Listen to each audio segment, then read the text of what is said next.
Hi, it's Theo, and thank you for joining me for my third review for the Into the Emerald 3 mini set, Embers of the World Tree. So today I'll be covering two classes, and we got also one of the missing cards from a previous video, the Druid card, which is a legendary location. If you haven't seen the two previous videos yet, make sure to check them out, see the other Druid cards maybe as well. And later today I'll have two more videos with the last four classes and all their cards for this mini set. So let's first get started with the Druid card, which is a Mirdrasil, a 4 mana 3 durability location that says summon a 1-cost minion, gain 1 armor, draw 1 card, refresh 1 mana crystal, improves each use. Now it is a location, and generally locations have been pretty good, but this one is pretty backloaded in power. And it's always been the case with locations that you needed some time to use them, but this is extreme version of that where you really want to get to the third one because that's really where the power is of this card. In the end, if you get to use all the charges, it's draw 6, gain 6 armor, refresh 6 mana crystals, and then gain 1, 2, and 3 cost minion. And yeah, for just 4 mana, that is a whole lot of things. It might be even a card you just want a mulligan for because it gets so much better the earlier you play it. But yeah, the downside is it is pretty bad tempo. But I think, yeah, overall, yeah, this card just does so many things for just 4 mana. That's going to be really good, and I'll be giving it 4 stars. Then we're going to Paladin, and yeah, at the moment, Paladin is pretty dominating. It has the best deck in the game at the moment with the Drunk Paladin. Yeah, not a whole lot else going on for Paladin though. Yeah, Imbue Paladin, not very good, just like the other Imbue decks. Yeah, Hand Buff Paladin is completely gone. And yeah, I think there's just not much else going on for Paladin at the moment. If you don't count other Shaladrasil Paladin decks, which is just basically what Drunk Paladin is, but the best version. So let's get started. The very first card for Paladin, which is Smoldering Strength. A 1 mana fire spell. Give a friendly minion +1/+1. Upgrades each turn, but discards after 3. If you draw it, it's a +1/+1. The next turn is +2/+2. The turn after, it's +3/+3, and then it discards. So yeah, for +1/+1, it's not that amazing for a 1 mana card. You would probably not be running it. For +2/+2, it's I think it's pretty solid already. And +3/+3 for 1 mana is really good. So you definitely want to be playing this in some sort of aggressive Paladin deck. Right, especially on the Vine Shields early on, this can be amazing. The discard effect, I don't think it's going to be too big of a deal for a card like this, because there's only 1 mana and you can, of course, plan ahead. So yeah, it's going to be very easy to be able to play this card whenever you need to and get that +2/+2 or +3/+3 buff. So I think it's going to be a good card, just yeah, not play the most decks, just only really aggressive Paladins, I'd say. So I'll be giving this 3 stars. Then let's go to the second Paladin card, which is the Ashleaf Pixie, a 2 mana 3/2 minion. Battlecry, if you're holding a spell that costs 5 or more, gain Divine Shield and Lifesteal. Now, yeah, 2 mana 3/2, but that's not amazing, I would say, you know, not quite amazing.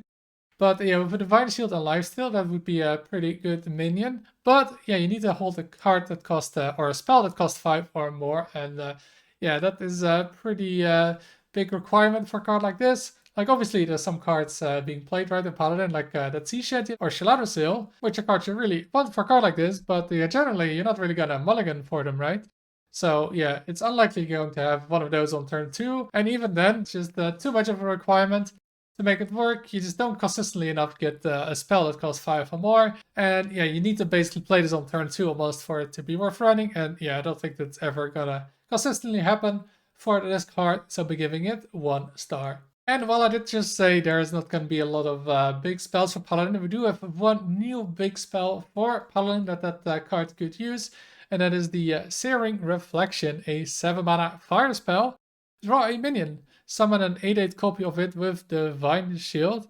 So yeah, this is a big spell that could activate it again. But yeah, this card, it does not seem very good.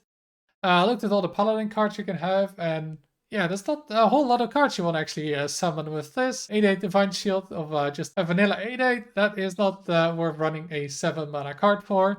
And yeah, there just aren't a whole lot of cards you want to synergize this with. There are some cards that maybe are nice to get at early, right? Like a Briarspawn Drake or something like the Space Rock. But yeah, those cards, you don't really want to be running them in a Paladin deck. And yeah, for 7 mana to hope to get something that's worth it. Yeah, just I don't think you want to be putting that in your deck. It is just too much of an investment, 7 mana, to just get some stats back. So I don't think this card will be good enough, and I'll be giving it a 1-star rating. And let's go to Demon Hunter, and Demon Hunter has 2 solid decks at the moment. First of all, we got the Bullhawk Demon Hunter. That's definitely more than solid. It's one of the best decks in the meta, top 3 I'd say. And yeah, it's been really, really strong. And the other deck there is the Crewmate Demon Hunter. Maybe not as popular, but it's putting up some solid win rates. So yeah, let's keep those decks in mind when looking at these new cards. And let's start with the very first one, which is the Sigil of Cinder, a 2-mana spell spell. At the start of your next turn, deal 6 damage randomly split among all enemies. And dealing 6 damage for 2 mana is pretty good on an empty board. That's just a 2-mana fireball, and yeah, that's exactly what some aggressive Demon Hunter decks might want. Also, I can just deal with a board, right? You plays on 2, your opponent plays a 3-2, it's very likely to just clear it, while then also pushing face damage on top of it. But yeah, in the late game, it's probably going to be a little bit weaker because yeah, your opponent is going to have multiple minions on the board. And then, you know, this hits maybe once or twice face. It's not amazing, so I think this card will only be going in the very aggressive Demon Hunter decks that really push the board early. I want to push that damage. It's just a lot of damage, 6 damage for just 2 mana. And even if you know it's coming, yeah, in the early game, it's really hard to play around it. So I think it's going to see some play in some aggressive Demon Hunter decks, and that's why I'll be giving it 3 stars. Then let's go to the second Demon Hunter card, which is the Felfire Blaze, a 2-mana 2/3 elemental. After you cast a Fel spell, destroy this and deal 2 damage to all enemies. So it is an elemental, which I don't think is of much use for Demon Hunter, and it is a 2/3, which yeah, isn't really worth playing. So you're mostly looking at this card to instantly proc the effect, right? You play this, you play Fel spell, you have 2 AoE damage, which is like a 2-mana Consecrate, which isn't too bad. So you're going to need to combo this with a Fel spell, but good thing, there's a couple of good Fel spells around, such as Chaos Strike or the Eye Beam. And none of those spells get you immediately on board. It's either like draw or damage mostly.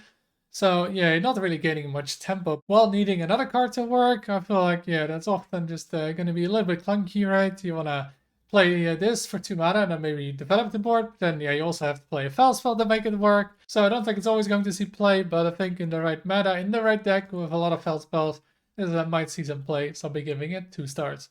Then let's go to the last card for Demon Hunter, and it's the Scorch Reaver, a 4-mana 4/4 Battlecry. Discover a Fel spell. Reduce the cost of Fel spells in your hand by 1. Now, like I mentioned before, right, there are some good Fel spells. Although, yeah, Eye Beam doesn't really get reduced by this. Maybe Immolation or maybe the Sigil we just talked about. And you also get the Discover one. And since the pool for Fel spells isn't that large, you're pretty likely to get one of the cards you are looking for in the spell pool. Plus, then on top of it, you get the cards you discover reduced by 1 and everything else you had. So that'd be kind of nice. Maybe, you know, save those Chaos Strikes early, then you play this, discover another Chaos Strike, and suddenly have 3 Chaos Strikes in hand for 1 mana. But yeah, there not being too many Fel spells is also kind of a downside, because yeah, the mana cheat part of this card won't be too much, right? It's not going to reduce your whole hand by 1, but it's still a very nice bonus effect, which yeah, really makes the Felspell you discover a lot better. So solid card overall, and I'll be giving it 3 stars. And those are all the cards for Paladin and Demon Hunter, and I guess 1 card for Druid. So yeah, let me know in the comments, what do you think of them? Do you agree with my assessment, or do you think I'm completely wrong? Please let me know. Don't forget to like and subscribe if you enjoyed the video. Thank you for watching, and until next time.